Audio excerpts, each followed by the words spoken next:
viti 1635. Fjalor latinisht epirotisht dhe faktet flasin qartë. Gjuha e shkruar epirote atëherë sot quhet shqipe. E çfarë shqipe pa? Gegënisht dhe toskërisht.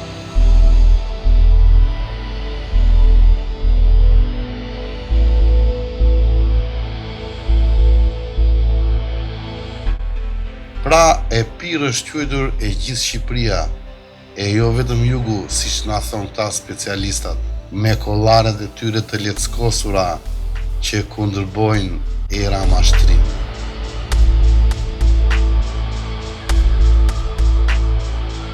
Dhe kjo në një kohë kur nuk ekzistonte etni greke askund.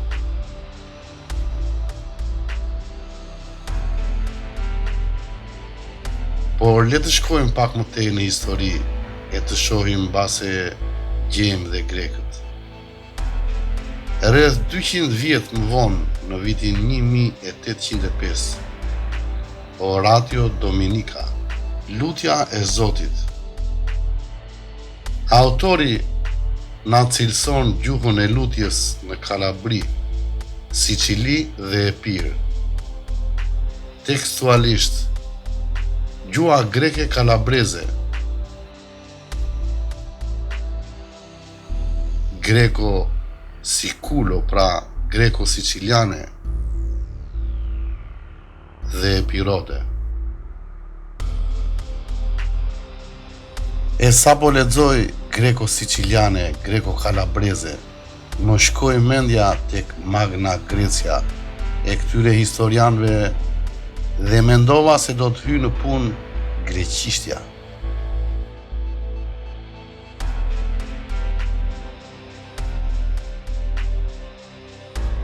Lexoni vetë ju që dini greqisht tani. A ka greqishte këtu? Jo, miqtë e mi. Këto janë puro shqip. Pra shqip, e qa shqipe, gegënisht dhe toskërisht njëherësh.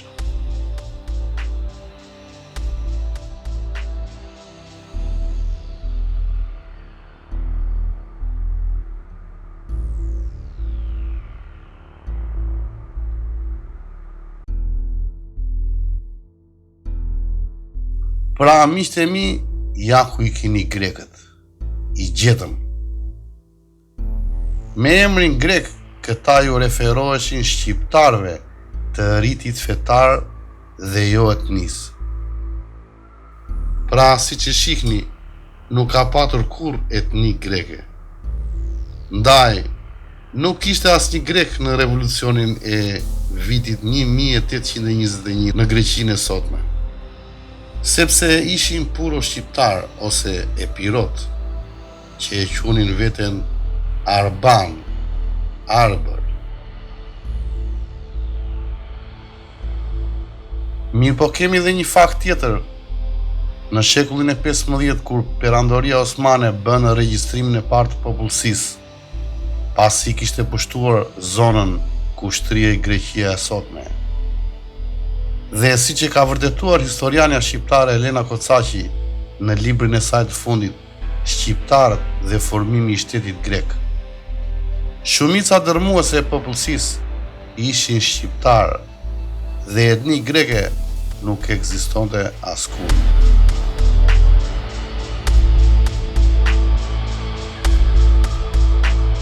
Dhe më vonë shpiksit e grekëve do të shumtonin dhe emrin nga Arban në Arvan.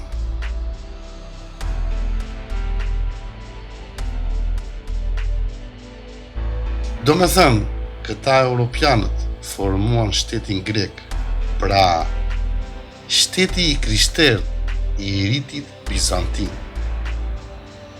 ose riti kishtar i Romës lindore, sepse siç dihet, Perandoria ishte e ndarë tashmë në dysh. Mirë deri këtu. Por pastaj ju futën gjuhën zyrtare gjuhën teknike të kishës, e cila zvendçoi latinishten dhe hopa na u formua një etni totalisht falso, e cila nuk ekzistonte kurrë. Kush ka sy të shikoj dhe mendje në kokë të mendoj, fillon të arsyetoj se gjithçka në histori është totalisht manipulim në mes të ditës me diell.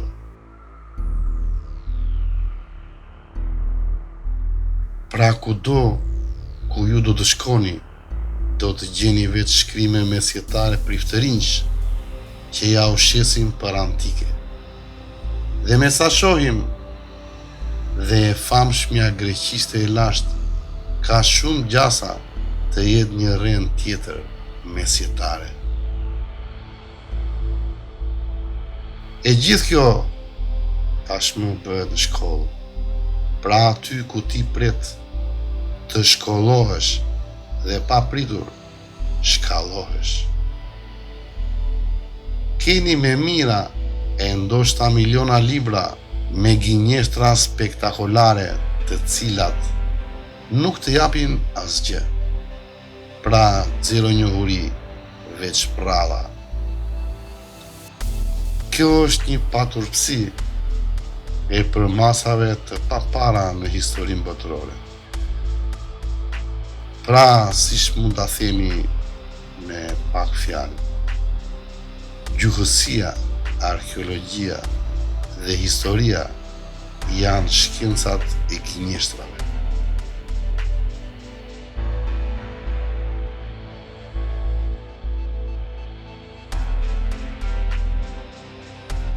Ndaj dhe si që kemi sqaruar në videot e kaluara, monedat e pirote janë të gjitha të shkruara në gjuhën shqipe.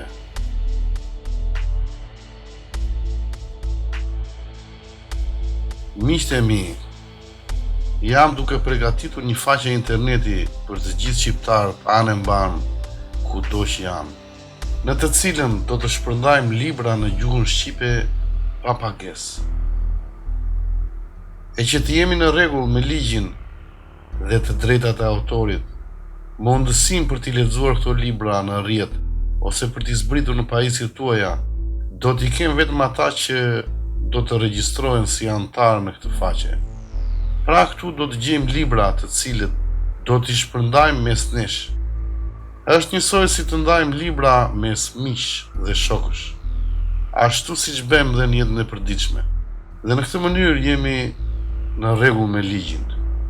Deri tani kemi përgatitur një sasi jo shumë të madhe të këtyre librave në versionin elektronik. Dhe ndërta do të jenë dhe librat e të madhit Pietro Zhej.